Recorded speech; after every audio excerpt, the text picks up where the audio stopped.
안녕하세요. 아이언입니다. 오늘은 6월 14일 금요일 상장하는 그리드위즈의 최종 유통물량과 필수 정보를 알아보도록 하겠습니다. 3주간 대상장의 시대, 첫 번째 상장이라고 제목을 정했는데요. 왜 이렇게 이야기하는지 빠르게 알아보도록 하겠습니다. 먼저 일정입니다. 그리드위즈는 6월 14일 금요일 단독 상장으로 진행이 됩니다. 공모주가 단독 상장으로 진행되는 것은 최고의 장점이라고 할 수 있습니다. 그리고 그리드위즈를 시작으로 공모주 상장이 이어집니다. 다음 주에는 라메드텍, DB금융 제12호 스펙, 시어스 테크놀로지, 한국 제14호 스펙, 미래에셋 비전 스펙 5, KB 제29호 스펙의 상장이 있고 그 다음 주에도 상장이 이어집니다. 그리드위즈가 7월 초까지 이어지는 대상장 시대의 서막을 열게 된 것입니다.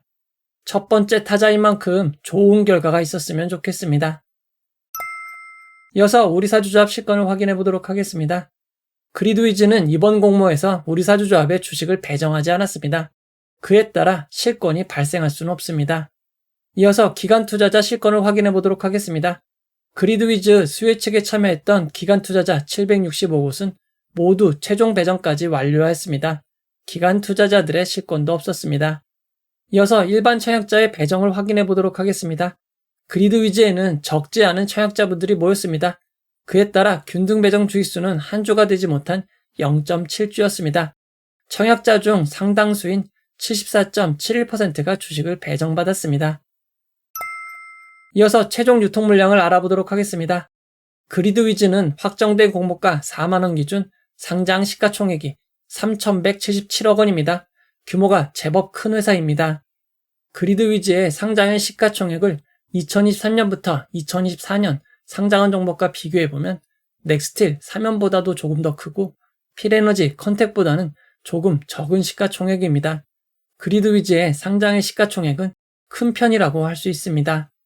그리드위즈는 의무보유 확약 신청이 1%도 되지 않았습니다. 의무보유 확약 배정 비율도 평균보다 조금 높은 수준에 지나지 않았기에 최종 의무보유 확약 배정 비율은 2.55%밖에 되지 않습니다. 그나마 장기인 6개월, 3개월 배정 비율이 조금 더 많지만 워낙 의무보유 확약 배정이 적기에 큰 의미는 없을 것 같습니다. 그리드위즈의 상장일 유통가능 비율은 30.35%이고 시가총액을 반영한 상장일 유통가능 금액은 964억 원입니다. 이어서 주체별 유통물량을 알아보도록 하겠습니다.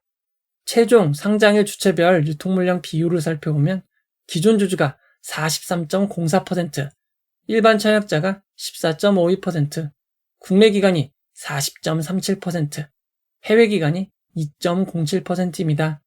상장일 매각 가능한 해외 기관 비율은 2.07%로 낮은 편이지만 상장일 매각 가능한 기존 주주가 43.04%로 상당히 많은 편입니다. 게다가 상장일 유통 가능한 규모가 크기에 금액으로는 415억 원이나 됩니다. 그리드위즈의 상장일 매각 가능한 주주들을 살펴보면 많은 기관 투자자들과 소액 주주 등으로 구성이 되어 있습니다. 상장일 매각 가능한 주주들을 비율로 살펴보면 가장 많이 보유한 기관 투자자가 12.6%이고 그 다음이 7.9%, 7.4%입니다. 상장일 매각 가능한 주주들은 기관 투자자들보다는 소액 주주가 조금 더 많은 편입니다. 기존 주주들의 추정 취득단가를 알아보도록 하겠습니다. 기존 주주들의 취득단가는 6,400원에서 22,631원입니다. 공모가 4만원보다는 매우 낮은 편이라고 할 수 있습니다. 그리드위즈의 소액 주주 숫자를 살펴보면 23명으로 상당히 적은 편입니다.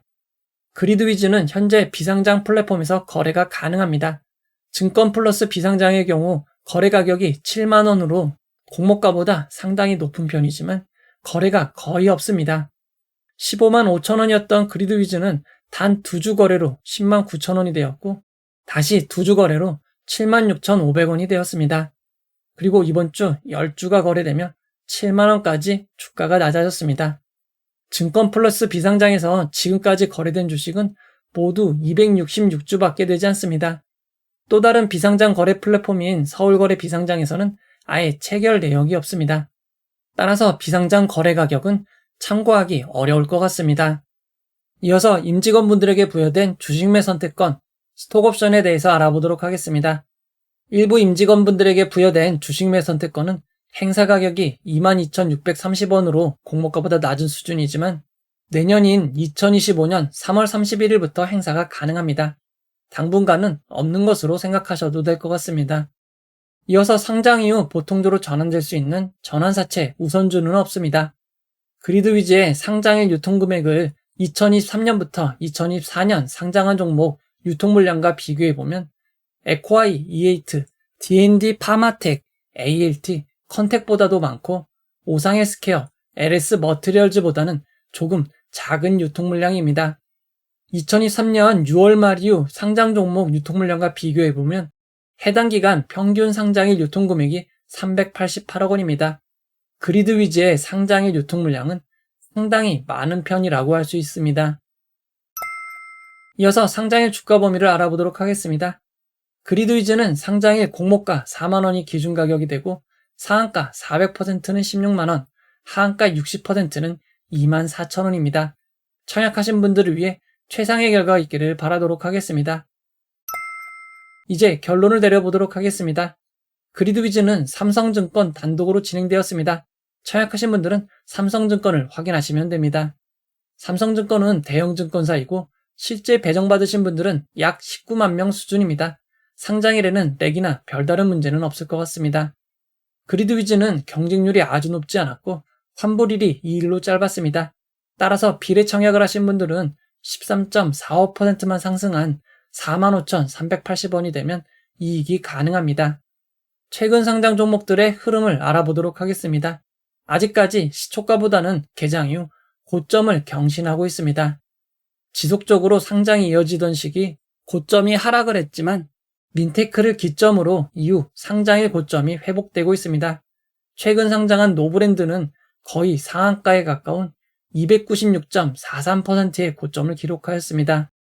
상장이 이어지던 시기 코칩까지는 시초가와 고점의 차이가 크지 않았습니다. 하지만 최근 상장한 HD 현대마린솔루션, ICTK, 노브랜드는 시초가보다 고점이 훨씬 높은 수준입니다. 이 중 상장일 규모가 매우 컸던 ICTK는 시초가가 공모가를 조금 하회하기도 하였지만 이후 상승으로 반전하였습니다. ICTK의 상장일 1분봉 차트를 통해 좀 더 상황을 알아보도록 하겠습니다. 개장 시에는 공모가를 살짝 하회했지만 이후 지속적으로 상승하여 9시 25분 84.75%의 고점을 기록하였습니다. 그리드 위즈가 ICTK보다는 규모가 더 크기는 하지만 ICTK는 스펙과 동시상장으로 진행이 되었습니다. 상황이 완전히 똑같을 순 없지만 ICTK의 경우를 살펴볼 때 초반 매도가 완화된 이후 매수세가 몰리면 같은 상황이 발생할 수도 있습니다. 예상할 수 없는 상장일이지만 지금까지 상황을 볼 때 비례 청약 마지노선은 모두 지켜주었습니다. 그래도 그리드 위즈는 규모가 너무 큰 상장이기에 초반 만족할 만한 상승이면 매도하시는 것을 권장드립니다. 그리드 위즈는 마음 편히 지켜볼 수 있는 환매 청구권이 없기 때문입니다. 바뀐 상한가 하한가 범위로 인해 예측하기 어려운 일들이 발생합니다. 상장일 진행되는 상장일 라이브를 통해 여러분들과 함께 상황을 살펴보도록 하겠습니다. 이 영상은 후원회원 여러분들의 후원과 구독자 여러분들의 슈퍼땡스, 댓글을 통한 따뜻한 격려를 통해 제작되었습니다. 항상 고맙습니다. 이 영상은 투자 권유가 아니며 투자는 오롯이 투자자의 판단으로 이루어져야 합니다. 긴 영상 봐주셔서 고맙습니다.